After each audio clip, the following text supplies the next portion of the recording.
آج رمضان المبارک کی 27ویں رات ہے۔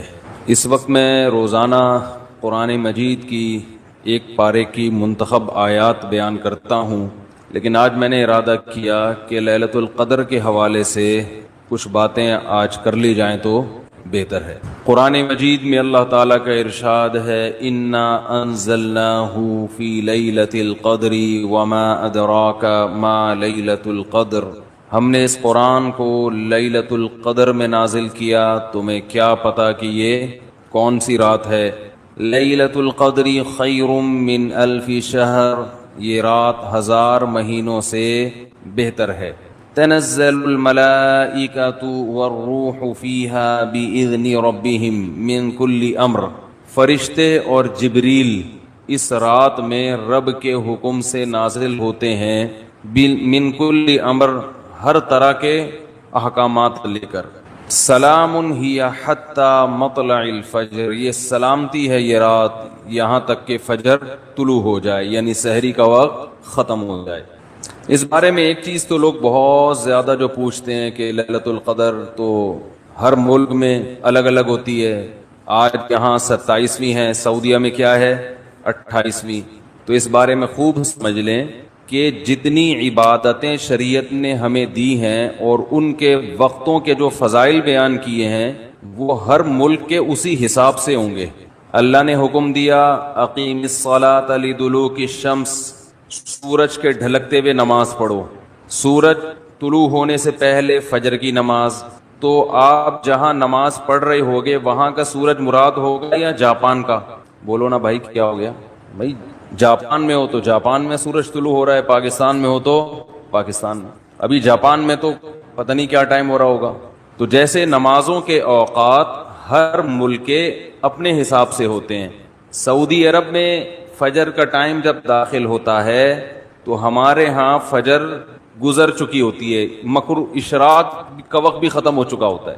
تو اب کوئی کہے کہ میں سعودیہ کے حساب سے چلوں گا، تو سعودیہ میں تو بھائی فجر کی نماز جب آپ ہو رہی ہوتی ہے تو یہاں سورج طلوع، بلکہ یہاں جب فجر ہو رہی ہوتی ہے وہ تو پیچھے ہے نا 2 گھنٹے، ہاں یہاں سورج طلوع ہو چکا ہوتا ہے، وہاں عشاء کی نماز ہوتی ہے، وہاں مغرب کی ہوتی ہے اور یہاں عشاء کی ہو رہی ہوتی ہے۔ تو جیسے نمازوں میں ہر ملک کا اپنا ایک طریقہ ہے، اپنے وقت ہیں، تو ایسے ہی جو سال کی تاریخیں ہیں، عید ہے، بقرعید ہے، یوم عرفہ ہے، لیلۃ القدر ہے، آخری عشرہ ہے، یہ سب اس ملک کے حساب سے ہوگا۔ جیسے جیسے جس ملک میں عشاء کا وقت داخل ہوا تو اللہ نے جو خاص پیکیج رکھا ہوا ہے اپنے بندوں کے لیے، وہ پیکیج اس ملک کے لیے اسٹارٹ ہو گیا، ہر نیکی کا ثواب 1000 گنا بڑھا دیا گیا۔ تو لیلۃ القدر رمضان کے آخری عشرے میں، اور رمضان کے آخری عشرے میں طاق راتوں میں امکان زیادہ، اور 27ویں میں اور بھی زیادہ۔ سمجھ رہے بات کو؟ اور آج کون سی رات ہے؟ 27ویں رات ہے۔ تو اس بات کا بہت امکان ہے کہ آج کون سی رات ہو؟ لیلۃ القدر۔ اس رات میں جس ملک میں یہ رات ہوگی وہاں فرشتوں کا نزول ہوگا، اور خاص طور پر جبریل علیہ الصلاۃ والسلام کا نزول۔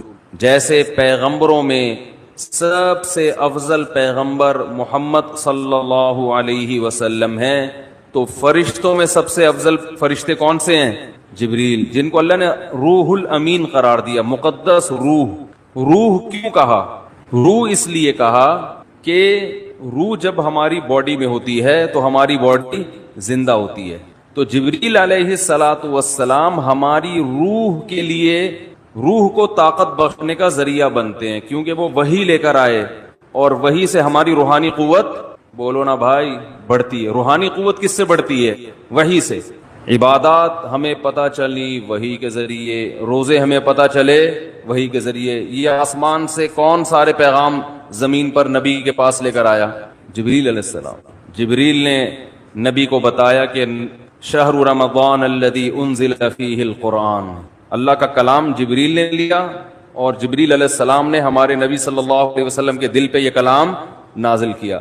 تو ہمیں جو پتہ چلا کہ رمضان میں روزے رکھنے ہیں، یہ ہمیں نبی سے پتہ چلا، اور نبی کو کس سے پتہ چلا؟ جبریل علیہ السلام سے۔ نماز کا ہمیں پتہ چلا نبی سے، اور نبی کو کہاں سے؟ کیا ہو گیا بھائی؟ پرابلم؟ تو نبی کو کہاں سے پتہ چلا؟ جبریل علیہ السلام. تو ہر جتنی بھی وحی آ رہی ہے نا وہ ساری ڈائریکٹ کہاں سے؟ جبریل کے ذریعے. تو ان کے ذریعے ہماری روح کو کیا مل رہی ہے؟ تقویت، طاقت مل رہی ہے روح کو.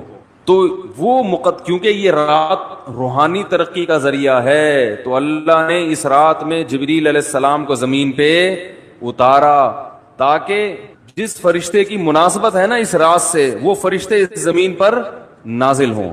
تو اب مسئلہ یہ ہے کہ آج انسان جسم کی تو بڑی محنت کر رہا ہے، روح کو پروٹوکول دینے کے لیے تیار. بھائی دیکھو ایک بات بتا دوں، جملہ ادھورا چھوڑوں گا اس کو کمپلیٹ کرنا پڑے گا، اچھا لگے گا برا لگے، میرا اصول ہی یہی ہے. تو میں بول رکوں تو ایک دم آگے کمپلیٹ کر دیں جملہ. مجھے ایک اندازہ تو ہو نا کہ دماغ حاضر بھی ہے، سن رہے ہیں، ٹھیک ہے نا. تو ہر ایک کا خپل طریقہ ہوتا ہے نا بیان کا، ہمارا یہی طریقہ ہے بیان کا. جملہ مکمل چھوڑوں، آپ نے کمپلیٹ کرنا ہے اس کو. مجھے احساس رہتا ہے کہ ماشاءاللہ غور سے سن رہے ہیں. تو یہ اللہ نے ہمیں راتیں کیوں دی؟ اللہ نے ہمیں رمضان کیوں دیا؟ تراویح کیوں دی؟ تہجد کیوں دی؟ غیر مسلموں کے پاس یہ چیزیں ہیں نہیں. وہ صبح اٹھیں گے، جاگنگ کریں گے، روح کے لیے، باڈی کے لیے. یہ بڑے ہالی ووڈ اور بالی ووڈ کے ایکٹروں کا بڑا سننے میں آتا ہے کہ باڈی کی فٹنس کا، فزیکل فٹنس کا بڑا خیال کرتے ہیں، صبح اٹھتے ہیں، جاگنگ کرتے ہیں. ہم پوستیوں کی طرح معذرت کے ساتھ ہماری قوم صبح اٹھتے ہی نہیں ہے. یہ جو ریز آ رہی ہیں نا، ریز، ہماری آواز ان ریز کی پشت پہ سوار ہو کر دنیا تک پہنچ رہی ہے. اچھا تو چارجنگ ختم ہو گئی تھی کیا؟ تو میں یہ عرض کر رہا تھا کہ فنکار، اداکار لوگ اپنی فٹنس کا بہت زیادہ خیال کرتے ہیں. آج کل ہر آدمی اگر کرتا ہے تو اپنی باڈی کی فٹنس کا تو خیال کرتا ہے. صبح اٹھ کے جاگنگ کریں گے، ڈائٹنگ، یہ نہیں کہ پراٹھے کھا رہے ہیں آلو کے، تمیز سے کھائیں گے، 1 گلاس دودھ، پھر 2 انڈے ہاف بوائل، ٹھیک ہے نا، پروٹین لینے ہیں، پھر جو ہوتے ہیں نا ڈائٹ جن لوگوں کی. تو باڈی کی محنت تو آج کی جا رہی ہے، روح کو طاقت دینے کی کوشش نہیں کی جا رہی. حالانکہ انسان روح اور جسم دونوں کا مجموعہ ہے. بھائی ایک دفعہ اس کو لگا دیں، جو بار بار آپ اٹھ رہے بیٹھ رہے ہیں نا، میرا بڑا دماغ خراب ہو رہا ہے اس سے. یا تو اس کو بند کر دیں، کوئی ضروری نہیں ہے، ریکارڈ کر لیں ویسے ہی. اس سے جو ہے نا بہت زیادہ ڈسٹربنس ہوتی ہے. ہو گیا تو ٹھیک ہے، نہیں تو وہ دوسرا کیمرہ لا کے ریکارڈ کر دیں، اس کو بند کر دیں. تو کیا کہہ رہا تھا میں؟